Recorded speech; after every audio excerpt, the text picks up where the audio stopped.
445.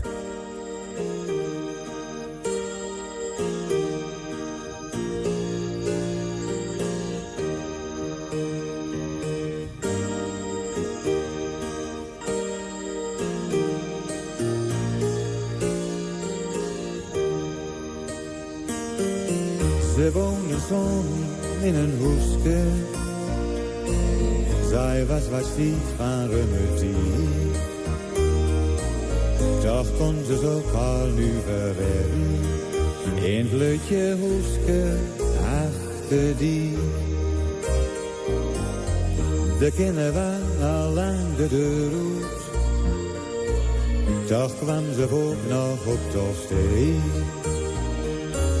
En meest die dan ze tovervrouwen, die wisten ze op nog waar de zee. Het het nog nooit zo donker geweest, of het weer altijd wel weer licht.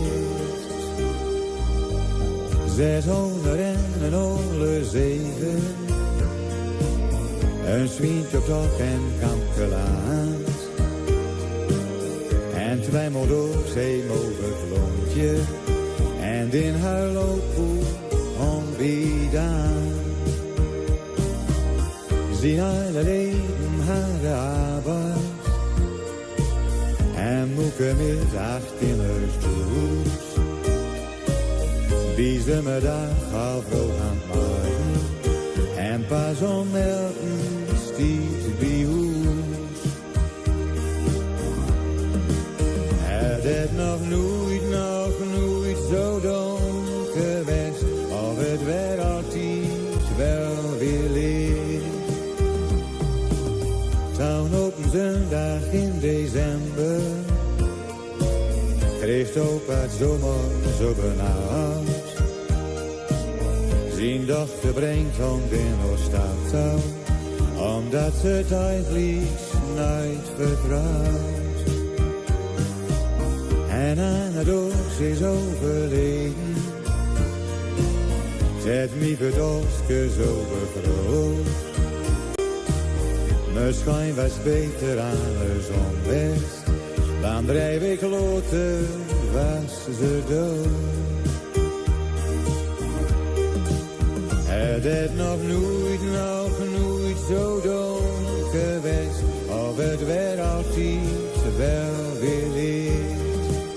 Het het nog nooit zo donker geweest, of het weer altijd wel weer licht.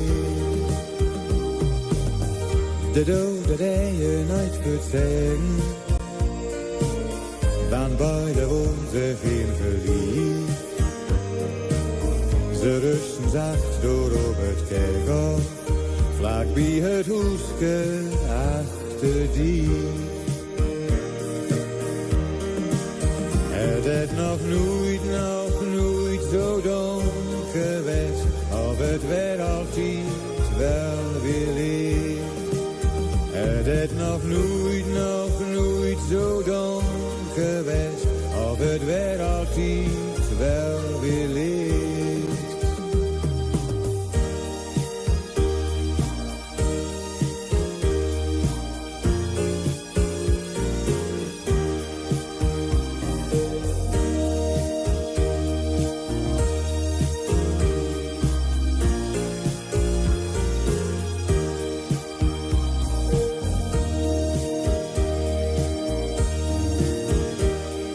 Hey, top 2000, Jeroen Haas hier. Ik heb gestemd op Ede Staal als Groninger omdat ik trots ben op de Groningse identiteit, geschiedenis en cultuur. En die bracht hij altijd super goed terug in zijn nummers. Het geeft een gevoel van thuiskomen, van nostalgie voor Groningers. Er gaat niks boven Groningen, er gaat niks boven Ede. Mooi. Ja, en hij is 24, hè? Dat is toch prachtig hoe de generatie van nu op zo'n manier over de parels van toen kan spreken. En ondanks de dagelijkse prikkels van nieuwe muziek nog gehoor en waardering aan kan geven. Jeroen, je bent de topper, dank je.